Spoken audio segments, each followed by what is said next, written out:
1వ తారీఖు, ప్రతి నెల 1వ తారీఖు వస్తుంది. ఈ నెల కూడా 1వ తారీఖు వచ్చింది, కానీ నెల మాత్రం ఏప్రిల్ నెల. ఏప్రిల్ 1వ తారీఖు అంటే మనందరికీ స్పెషాలిటీ ఉంటుంది. అరే 1వ తారీఖు నాడు ఫుల్ చేయొద్దు, ఇది కొద్దిగా మీరు ఉండండి, మమ్మల్ని ఫుల్ చేయడానికి మీకు చెప్తున్నాను అని ఉంటుంది. అలాగా ఏప్రిల్ 1వ తారీఖు నాడు ఆంధ్రజ్యోతి పేపర్లో ఓ పెన్షన్ ఓటర్తో వచ్చి ఎన్నికల కమిషన్ ఆదేశాలు పెంచబడుతుంది. ఇది అంటే ఎవరిని ఫుల్ చేయని రాస్తారో చూడండి. వారే అడ్డుకున్న నెపంతో తెలుగుదేశం పార్టీని ఇట్టేస్తున్నారు. మనం ఒక పేజీ కాకుండా ఇంకో 3 పేజీలు ఎక్కడుందా, ఒక 5 పేజీలు అదే పనిగా దాన్ని. అంటే ఈ 2 పత్రికలు ఏ విధంగా ప్రజల్ని ఫూల్ చేస్తున్నాయో,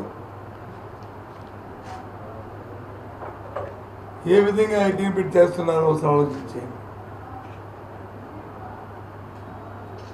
అందుకు నేను అంటున్నాను, ఇవాళ ఏప్రిల్ 1వ తారీఖు నాడు రోజు చేస్తుంది కాకుండా ఇవాళ మరీ ప్రత్యేకంగా ప్రజల్ని ఫూల్ చేయడానికి సామాన్య తాలూకు ఆకలితో వచ్చి ఆటలాడుకుంటున్నారు. ఇవాళ వాస్తవం కాదా? వీళ్ళు వచ్చింటే ఎన్నికగా మీకు ఆటలు వచ్చి ప్రభుత్వం వచ్చి మేమే రాజకీయంగా పార్టీ మీద ఇట్టేస్తుందంట.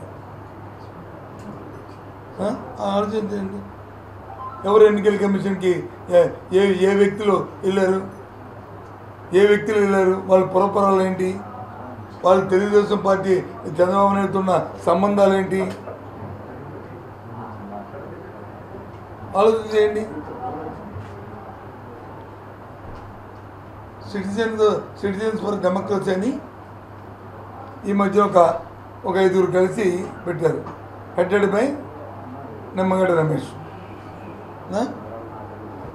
మన ఫార్మర్ ఐఏఎస్ ఆఫీసరు, తర్వాత వచ్చి ఎలక్షన్ కమిషన్లో ఎలక్షన్ కమిషన్ చైర్మన్ చేశారు. ఆయన ఆధ్వర్యంలో పెట్టారు. పెట్టినప్పుడు ఆలోచన చేసుకోవాలి. మీరు ఈరోజు పెట్టి ఏం పెట్టారు?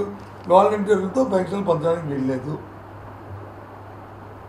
పంచితే వాళ్ళు ప్రభుత్వానికి ప్రచారం చేస్తారు, దానివల్ల ప్రజలు ప్రభావితం అయిపోతారు. ఎన్నికలు అవుతున్నాయి కాబట్టి దానివల్ల వైసీపీ పార్టీకి మేలు జరుగుతుంది అంటూ పెద్ద హానెస్ట్ లాగా వచ్చి నిష్పక్షపాతమైన వాటికి నిష్పక్షపాతం. మరి ఇన్నాళ్ళు ఈ 4 సంవత్సరాలు వచ్చి వాళ్ళే కదా పనిచేయరు. ఈ 2 నెలల్లో పనిస్తే ప్రజలు వచ్చి మారిపోతారా? కానీ ఇక్కడున్న ఇబ్బంది ఏంటి? 3 లక్షల మంది వాలంటీర్స్ ఉన్న 60 లక్షల మందికి పెన్షన్ ఇచ్చిన నేపథ్యం రాష్ట్రంలో. కనీసం 3 రోజుల్లో 1, 2, 3 ఇంకా మిగిలిపోతే 4 రోజులు ఇస్తున్న పరిస్థితులు రాష్ట్రంలో ఉన్నాయి. ఇవాళ 3 లక్షల మంది తాలూకా ప్రత్యామ్నాయం ఏ విధంగా వస్తుంది,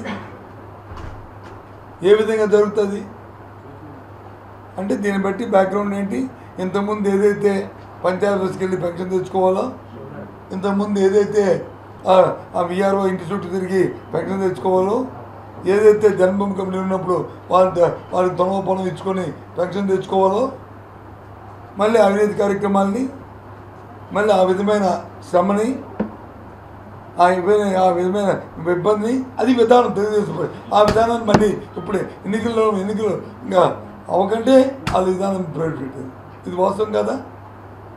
ఇది మోసం కాదు, ఇది న్యాయం కాదు, ఇది అన్యాయమైన కార్యక్రమం కాదా? ఇది ఆ వృద్ధుని, వికలాంగుడిని, ఆ వితంతువుని, గీత కార్మికుడిని, నేత కార్మికుడికి ఇవాళ ఇది ఇబ్బంది కాదా? తిరిగి పైపెచ్చు ప్రభుత్వం దగ్గర డబ్బులు లేవంట, అందుకని ఇది వచ్చేవాల్సి ఉంది. అందుకే ఏప్రిల్ ఫూల్ అన్నారు. ఎవరిని ఫూల్ చేస్తారు మీరు? దాని ఆబ్జెక్టును మర్చిపోయి ప్రతిదీ రాజకీయం కోణంలో చంద్రబాబు నాయుడు ఆలోచించు దౌర్భాగ్యమైన ఆలోచన ఉండబట్టే వాళ్ళకి వచ్చి ఈ రమేష్ లాంటి వ్యక్తులు అవకాశం ఇవాళ ఈ కార్యక్రమం తీసుకొచ్చారు. చాలా తప్పు ఇది. దేవుడు క్షమించడు. నేను శాపనార్థాలు పెడతానని కాదు, కానీ దేవుడు క్షమించడు. తెల్లవారు 5 గంటకల్లా నాకు పెన్షన్ వస్తుందని చూస్తున్నా, అమ్మ వచ్చి తలుపు తలుపుతానని చూస్తున్నా, ఆ తల్లికి ఏం సమాధానం చెప్తారు? ఆ తాతకి ఏం సమాధానం చెప్తారు? ఈ 3000 వస్తే కానీ జరగదనుకున్న ఆ వికలాంగులకి ఏం సమాధానం చెప్తారు? ఆ వితంతుకి వచ్చి ఊర్లో పరపతికి ఆ కిరాణా కొడితేనో, ఆ టీ పడితేనో, ఆ పాన్ షాప్ కిడ్నీ పడితేనో అప్పు తెచ్చుకొని బతుకుతున్నా, పప్పు తెచ్చుకొని 1వ తారీఖు ఇచ్చేస్తామని చెప్పిన పరువును కాపాడుకుంటున్నా ఆ వితంతుకి ఏం చెప్తారు? చెప్పండి సమాధానం. నేను తీవ్రంగా మేము దీన్ని ఆక్షేపిస్తున్నాం.